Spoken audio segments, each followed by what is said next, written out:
Nous allons aborder le calcul d'inférence des forêts de type sentier. Pour cela, cliquez dans la barre de navigation à gauche sur le menu Inférence. Ce menu comporte deux onglets, Données de la dynamique forestière et Paramètres d'inférence. Cliquez sur le bouton Importer le fichier pour entrer le fichier de campagne des mesures de la forêt de type sentier.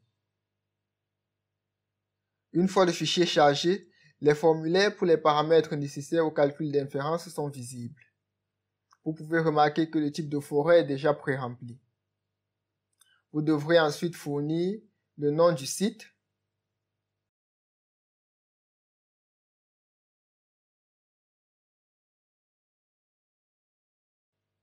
et le pays dans lequel il est situé.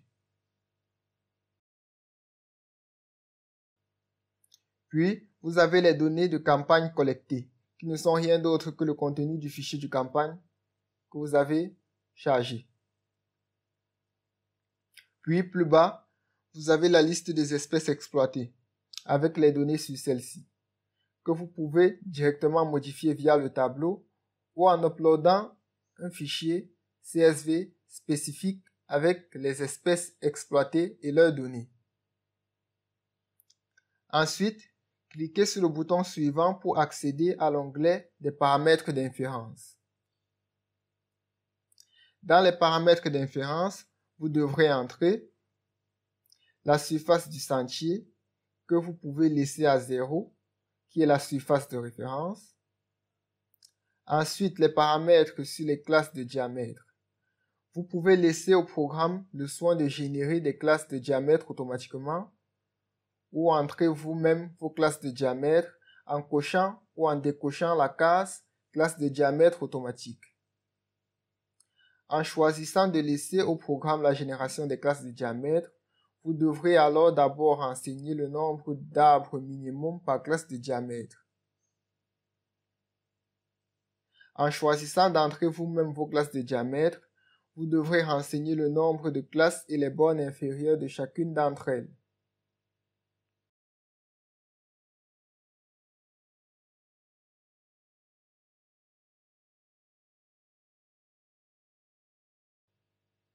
Ensuite, vous devrez renseigner l'accroissement annuel minimal et maximal.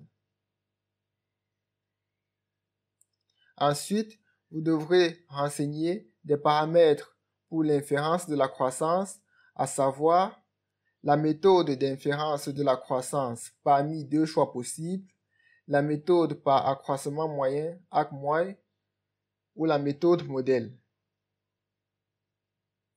En cas de choix de la méthode modèle, vous devrez renseigner le modèle d'inférence pour la croissance. Ensuite, vous devrez renseigner les paramètres d'inférence sur la mortalité, à savoir le choix de laisser au programme le soin de calculer le taux de mortalité sur les données. Si oui, lui dire si vous souhaitez avoir différents taux de mortalité par classe de diamètre et dans ce cas, lui fournir les taux minimal et maximal que vous souhaitez. Sinon, lui indiquer le taux de mortalité de référence. Vous pouvez cliquer sur le bouton d'aide à droite du label du champ pour avoir accès à différents taux de mortalité de référence pour chaque espèce.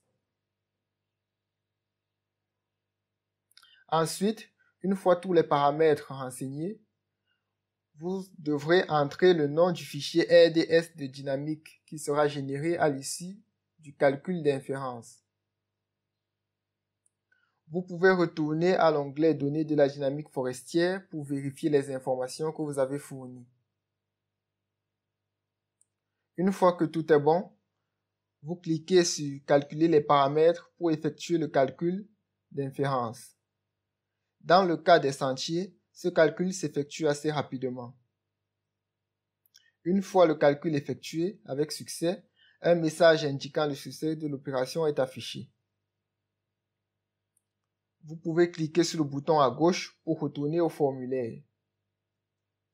Dans le répertoire Données dynamiques du répertoire DAFSIM dans mes documents, vous pouvez consulter le fichier RDS de dynamique généré à l'issue du calcul.